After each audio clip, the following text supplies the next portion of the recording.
Noong isang araw po, may kausap akong isang kababayan natin sa superstores at dahil gusto ko na magluto ng pinapaitan, yung isa sa mga favorite dish ko bilang Ilocano sa Pilipinas ay lagi natin itong niluluto din, no? So nag-crave ako dahil ito, winter na naman, malamig na naman at nag-isip tayo ng mauulam at yun nga, pinapaitan yung gusto nating lutuin.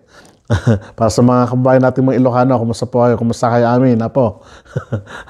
At yun yung ating kumbaga craving sa araw na yun. At nakita ko yung isang kababayan natin at sabi niya, nagkwento siya about his life, about their life here in Regina at nalungkot ako bigla dahil yung sabi niya, sa totoo lang problema ang Canada. Medyo natahimik ako ng konti, ano?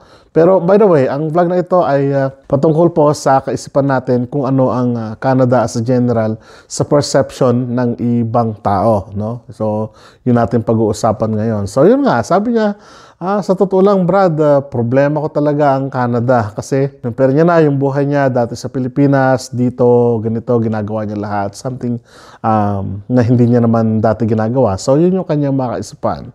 So sabi ko naman nakikinig akong mabuti at ina-analyze ako yung kanyang mga sinasabi at habang nagpapatuloy sa pagpili ng atay kasi halos pareho din kami ng section na pinuntahan. So binanggit niya nga na problema ang Canada. Sabi ko naman bakit naman kuya naging problema sa iyo ang Canada? Bakit naging problema sa iyo ang paninirahan mo dito sa Canada, sa Regina, sa kasalukuyan? Sa tingin ko naman kuya, sa tingin ko sa iyo sabi ko maayos naman ang kalagayan mo. Oh, so to make the long story short, ang sabi niya, nga, maayos ang nakalagayan ko dito pero hindi na ako tulad ng dati na nakapagpapahinga sa gusto kong araw. So, well, that's one fact, no, na nakikita natin sa kaisipan ng mga Filipino, no. So, sabi ko pa, dinagdag ko pa, bukod doon, kuya, ano pa yung sa palagay mo, hindi kainam-inam o hindi kaigay-gaya dito sa Canada habang naninirahan kayo dito? And then, ang sabi niya, ang weather at ang kanyang pakipatungo sa mga kapwa natin Filipino ay hindi rin maganda. Kumbaga, nagkaroon siya ng phobia sa pakikipasalamuha sa mga Filipino, lalong-lalo na kapag nakita niya raw na parang astang mayaman. So, sabi ko naman, astang mayaman, dito naman kuya, biniro ko siya. Sabi ko, kuya, dito naman, halos ang tao, pare-pareho naman, di ba? Kinakain ng mga executives dyan, kinakain din naman natin ng mga ordinaryong manggagawa dito. Yung kinakain ng mga restaurant owners sa malalaking restaurant, kinakain din naman natin dito. Kung gusto nating mag-steak ng tomahawk steak, makapagto-tomahawk steak naman tayo dito. Gustuhin lang natin. Depende sa likings natin. Di ba kuya ako? Ang sabi niya, pero iba yung pakikitungo ng kapwa natin Filipino ng mga nag-aastang mayaman. So, nakuha ko yung point niya doon. Medyo nakaramdam ako ng awa din sa kanya dahil kung makikita mo naman sa kanya, simple siyang manamit at hindi siya talagang yung parang bonggang-bongga, parang gano'n, no? Na manamit. Simpleng tao talaga. Pero tinanong ko, ano ba ang dati mong, if you don't mind kuya, ano ba ang dati mong work sa Pilipinas? Ang sabi niya ay nasa gobyerno din daw siya dati dahil kung yung kanyang mga anak ay nandito na, ay minabuti na rin nila na mag-asawa na sumunod dito at nakuha sila bilang sponsor. Ibig sabihin, sponsor sila ng kanilang mga anak papunta rito, no? So, gusto niya na may salamuha. Sa katunayan, sa kasalukuyan, ang naging problema, so sa mahaba naman pag-uusap, ang nakita ko doon, ang naging problema kung bakit hindi naging masaya ang tao, yung kanyang environment, number one na yon, at yung kanyang perception sa isang bagay, no? At nakita ko doon na marami pang ibang bagay kung bakit hindi natutuwa o bakit sinasabing problema ang Canada. Sa katunayan, for my own perception, ang Canada is never a problem.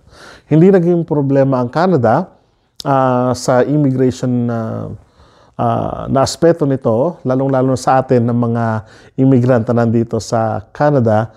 Hindi siya naging problema in the sense na ang talagang may problema kung iso-shorten ko o titignan natin mabuti yung pagkakaintindi natin doon sa sitwasyon na yun at sa iba pang mga bagay.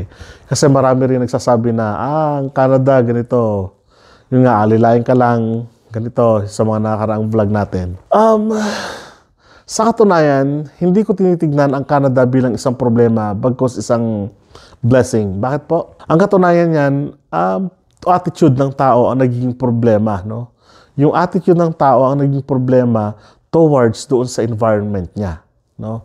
Sabihin natin ang problema ay nasa environment mo, pero kung titignan mo yung perception mo sa environment mo dito sa Canada na mahusay, magaling, yun ang magiging outcome niya. Kasi kung ano yung iniisip mo, yun ang magiging kahihinatnan. Hindi po ba? Hindi man kayo mag-agree sa akin, at least sa patunayan niyo sa buhay ninyo, lalong-lalo na kayo ng mga kababayan natin na galing sa ibang bansa, alam niyo na ang ibig kong sabihin na kung ikukumpara natin ang Pilipinas at sa ibang bansa, hindi natin ito mapagtatali, hindi natin ito mapagkukumpara. Kasi unique ang Pilipinas, unique din naman ang Canada, unique din naman ang ibang bansa, no? Sa totoo lang, ang naging problema sa kasalukuyan ng kung bakit natin sinasabi o sinasabi ng ilan na problema ang Canada is the attitude towards yung bagay na nakikita nila. Paulit-ulit mo sasabihin yan sapagkat alam ko na ito talaga ang naging problema. Number one, yung mga nakikita natin, sabi ko nga sa environment natin, ano ba ang perception mo doon sa bagay na yon? No? For instance, nakikita mo sa sarili mo na naaba ka sa sarili mo dahil mukha silang mayaman, I think isang problema yon, no? Pangalawa, yung schedule mo sa Pilipinas at schedule mo dito sa Canada parang iba. Ang sabi niya, nung trabaho na dito, wala na siyang time for Saturday and Sunday. Tandaan po natin na mahalaga ang bawat araw dito sa Canada, therefore, pwede kang mag-off ng depende sa schedule, pwedeng Sunday, Saturday, pwedeng Monday, all time of the week, all day of the week. So, walang pinipiling schedule ang off, no? Pero depende na rin po yan sa company. May mga company na ang scheduling nila ay even, ang odd even, may ibang company naman na Saturday, Sunday lang, no?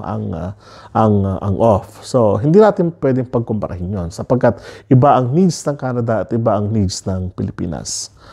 And then, yung iba pa, kung bakit sinasabi nila na ang Canada ay hindi mainam dahil tinitignan nila yung hinahanap nila, yung comfort ng buhay nila sa dating comfort ng buhay nila sa Pilipinas at yung comfort ng buhay dito. Sabi nga natin sa una pa lamang medyo tayo ng konti, magba-back to 1, back to 0, and then unti-unti nga tayong aangat, no? Pero may ilan sa inyo na hindi nag-agree yan. That's true naman po. Kung napunta ka dito na ang trabaho mo ay yun din talagang trabaho mo dyan sa Pilipinas, halimbawa, mga nursing nga. Kung nursing graduate ka, edi napakahusay, no? Pagpunta mo dito, nurse na ang papasukan mo, no? At may experience ka pa. So that's what I mean. Pero kung halimbawa naman po, yung inaasahan mong trabaho ay piniperceive mo dito na makuha mo, ay ibig sabihin naman po niyan ay hindi naman po ganun kadali talaga. At dadaan din po tayo sa mga screening na tinatawag, no? Hindi palagi at hindi 100% na yung gusto natin. Lalong-lalo na po, no, kayong mga nagtatanong sa atin dito sa Rod's Channels, ang usually narinig ko, may trabaho po dyan? Yes, may trabaho. Hindi ko po sinasagot yon kasi alam ko na babalikan nyo na lang po yung mga vlog natin kasi nasagot na po natin yan.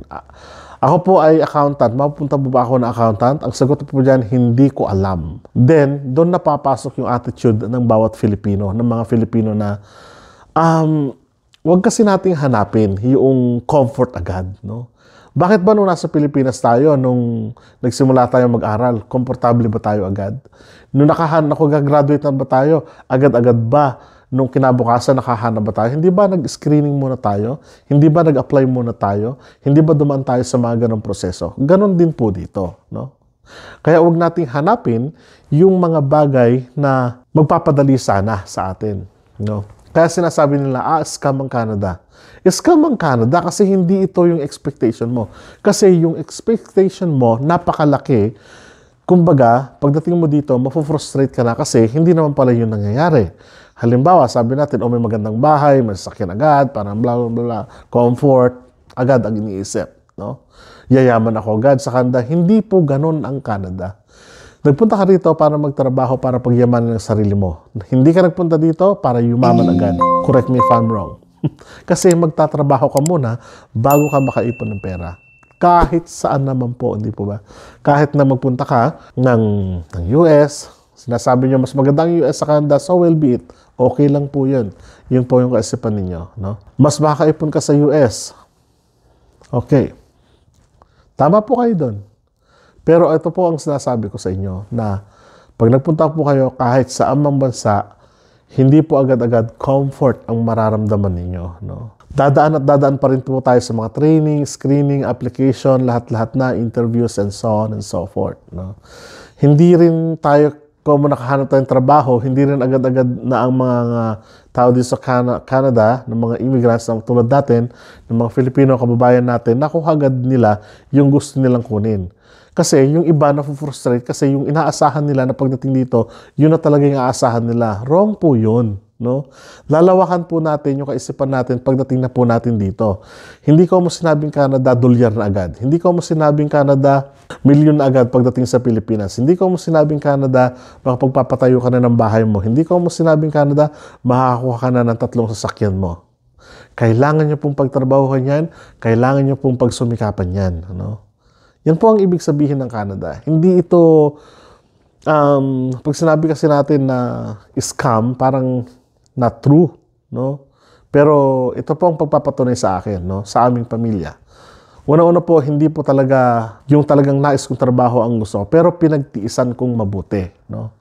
At pinag-aralan ko mabuti. Dumaan ako sa screening, nag-upgrade ako ng sarili ko, nag-recertification ako, kumuha ako ng licensing, at nakakuha ako ng isang magandang trabaho. Ganun lang po yun.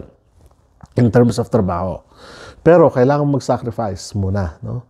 Hindi muna kami nakakuha agad ng magandang sasakyan. Although may sasakyan na kami, pero hindi yung primera klase, kumbaga. And then saka na lang po kami nakakuha nung talagang established na po yung aming mga sahod dito.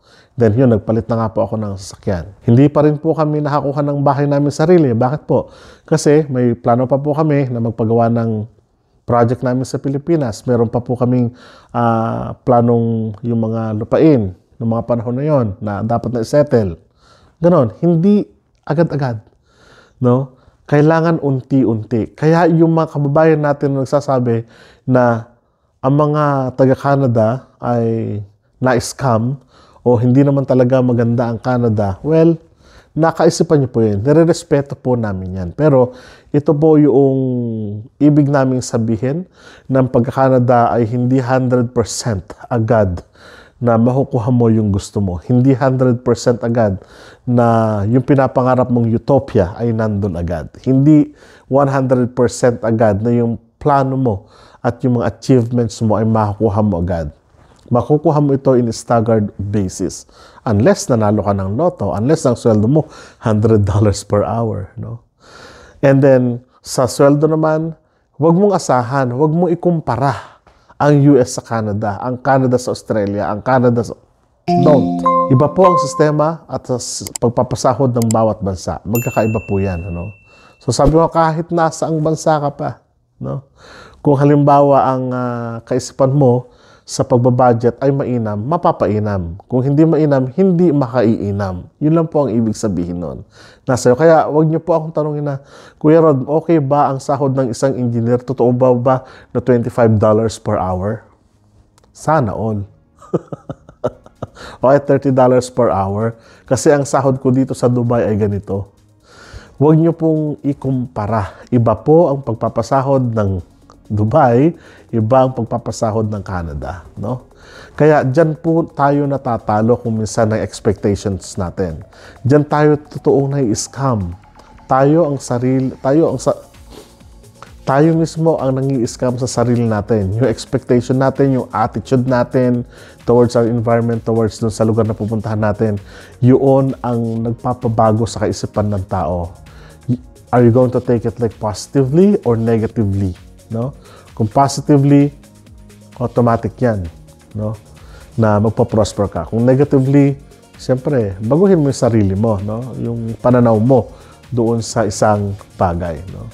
So, tingnan mo mabuti yun, kabayan. Kapag nag-a-apply ka pa lang dito, papunta dito sa Canada, expect. Mas mainam siguro na expect the least, yung parang hindi maganda muna na sitwasyon and then going to positive, no? O kaya naman, pwede mag-expect agad ng maganda agad na environment, parang sa'yo, utopia, heaven agad, parang ganon. Pero kailangan mo talagang pagsumikapan muna, no? So, ganon lang po ang ibig sabihin yan. So, nakadepende po sa inyo kung paano nyo titignan, tatanawin ang isang lugar, ang isang bagay, kung pag-iisipan nyo po itong mabuti, no? So, ang Canada, ulitin ko po, is not scam. Ang Canada is always good kapag tama yung formula mo sa pananaw mo sa buhay. Yun po ang ibig lang sabihin yan. So maraming salamat po at kita-kita po tayo sa mga susunod na vlog. Hanggang sa muli!